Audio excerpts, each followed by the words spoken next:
മനുഷ്യൻ പെണ്ണുങ്ങളെ പീന്ന് കാണണം. അതേ പ്രസംഗത്തിൽ ഇത് പള്ളിന്ന് പ്രസംഗിച്ചതാ, പള്ളിന്ന് റമദാനിൽ പ്രസംഗിച്ചാണ്. അതേ മനുഷ്യൻ അപ്രസംഗത്തിൽ മുജാഹിദിന്റെ പെണ്ണുങ്ങളെ പീന്ന് കാണണം. നിങ്ങൾക്ക് അതൊന്ന് വെച്ചു കൊടുത്ത മോനെ. പീന് പൈസ ഉണ്ടാക്കുന്നത് പൈസ അല്ല, പൊന്ന്. സ്ത്രീകൾ പലപ്പോഴും ക്ലാസ് അല്ലേ എന്ന് വിചാരിച്ചിട്ട് പൈസ കൊണ്ടുവരില്ല. ഒന്നുകൊണ്ടും ബേജാറാണ്ട. കയ്യിന്റെ 2 വിരലിലുള്ള മോതിരം, കൈച്ചന്തയിലുള്ള വള, കഴുത്തിലുള്ള മാല, അരയിൽ തൂക്കിയ അരഞ്ഞാണം, ഇതൊക്കെ ആഭരണമാണ്, ഇതൊക്കെ സ്വർണമാണ്, ഇതൊക്കെ പുണ്യമുള്ള കാര്യമാണ്. അതുകൊണ്ട് അത് അഴിച്ചിട്ട് അവിടെ ബക്കറ്റുണ്ട്, അവിടെ ഇടുക. 1 പവൻ, 2 പവൻ, 5 പവൻ. ഇത് വെറുതെ പറയില്ല. സ്വർണം വേണമോ സ്വർഗം വേണമോ എന്നാലോചിക്കുക. എന്താണ് സ്വർണം വേണമോ സ്വർഗം വേണമോ എന്ന് ആലോചിക്കുക. എന്താ വേണ്ടത്?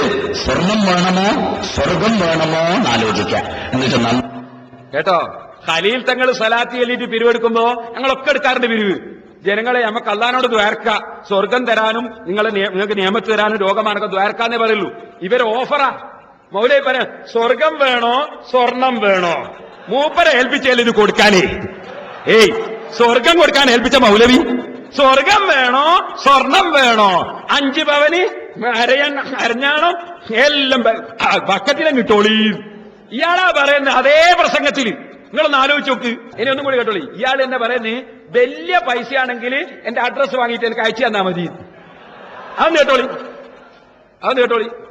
വലിയ സംഖ്യ തരാൻ ഉദ്ദേശിക്കുന്നവർ ഞാനുമായി ബന്ധപ്പെട്ട് നമ്പർ വാങ്ങി അഡ്രസ് വാങ്ങി അയച്ചു തരിക. വലിയ സംഖ്യ തരാൻ ഉദ്ദേശിക്കുന്നവർ ഞാനുമായി ബന്ധപ്പെട്ട് നമ്പർ വാങ്ങി അഡ്രസ് വാങ്ങി അയച്ചു തരിക. മൂപ്പരായിട്ട് ബന്ധപ്പെട്ടിട്ട് അഡ്രസ് വാങ്ങിയിട്ട് അയച്ചു കൊടുക്കുക പെണ്ണുങ്ങൾ. നല്ല കോളായി.